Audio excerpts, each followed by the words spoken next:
इस सेशन में हम शेप टूल के अंतर्गत आने वाले दो और टूल्स की जानकारी लेंगे। सबसे पहले हम बात करेंगे स्मीयर और स्मज टूल के बारे में। आइए सबसे पहले स्मीयर टूल के बारे में जानते हैं। मैं इसे क्लिक कर देता हूं। आप हिंट सेक्शन में देखेंगे आपके पास यहाँ पे एक हिंट अवेलेबल हो गया है स्मीयरिंग ऑब्जेक्ट्स के रूप में। यदि मैं माउस को यहाँ रखूँ तो आप देखेंगे स्मीयर टूल की सारी कार्यविधि या पूरा प्रोसेस बताया जाएगा। यदि आप किसी ऑब्जेक्ट के बाहरी सिरों को ड्रैग करें तो आप उसको थोड़ा थोड़ा बाहर की तरफ निकाल सकते हैं डिज़ाइन बनाते हुए। मुख्यतः इसी कार्य के लिए स्मीयर टूल का प्रयोग किया जाता है। इसमें आप किसी ऑब्जेक्ट के एज को थोड़ा सा चेंज कर सकते हैं। जैसे उदाहरण के लिए मेरे पास ये एक शेप पहले से अवेलेबल है। मैं यहाँ से स्मीयर टूल ले लेता हूँ। यहाँ से साइज़ डिफ़ाइन कर सकता हूँ। जिस साइज़ का मैं स्मीयर टूल यूज़ करना चाहता हूँ मैं 2 डिफ़ाइन कर लेता हूँ।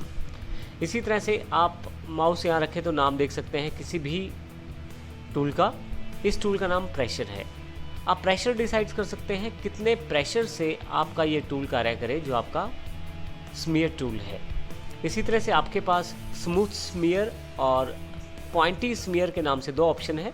मुख्यतः जो स्मूथ स्मीयर है वो स्मूथली काम करेगा और जो पॉइंट वाला स्मीयर है वो पॉइंट्स के साथ बनाते हुए आपकी शेप्स को डिफाइन करेगा। फिर से लास्ट वाला जो ऑप्शन है वो पेन प्रेशर से रिलेटेड है जो कि टच स्क्रीन्स या टैब्स पे ज़्यादा कार्य करता है।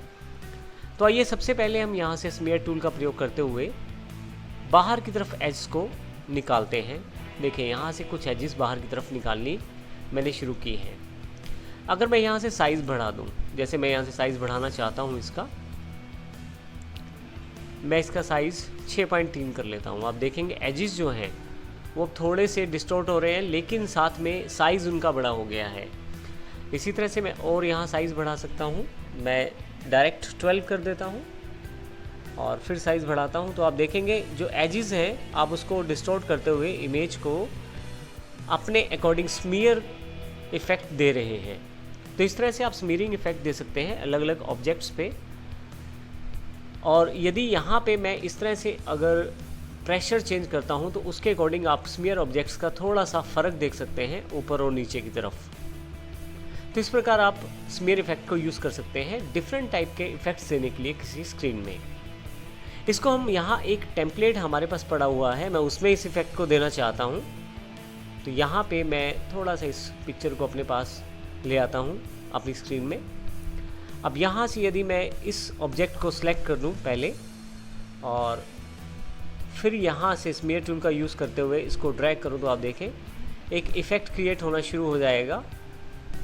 और इस तरह से मैं इस तरह के इफ़ेक्ट्स क्रिएट कर सकता हूँ अपने ऑब्जेक्ट्स के साथ ताकि देखने में वो इफ़ेक्ट्स थोड़ा डिफरेंट लगे और सुंदर लगे।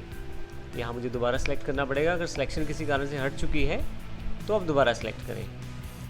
अब यहाँ देखें तो इस तरह से मैं इफ़ेक्ट्स प्रोवाइड कर सकता हूँ। मैं यहाँ से Ctrl+Z कर देता हूँ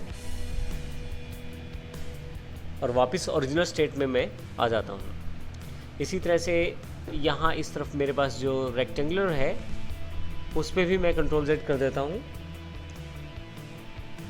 तो वापस अपनी स्टार्टिंग पोजीशन में आ जाता हूँ। जिस तरह से स्मीयर ऑब्जेक्ट आप प्रयोग करते हैं एजेस को डिफरेंट शेप प्रोवाइड करने के लिए, इसमें आप एजेस को अंदर की तरफ भी फोल्ड कर सकते हैं कुछ ऐसे। ये देखें तो शेप्स को आप किसी भी तरह से मॉडिफाई कर सकते हैं अंदर की तरफ या बाहर की तरफ। और देखें यहाँ पे एक डिफरेंट सा डिज़ाइन तैयार हो गया है मेरे पास जिसका प्रयोग मैं कहीं भी कर सकता हूँ अपने ग्राफिक्स में। तो इस तरह आप स्मीयर का प्रयोग कर सकते हैं अपने एग्जाम्पल्स में।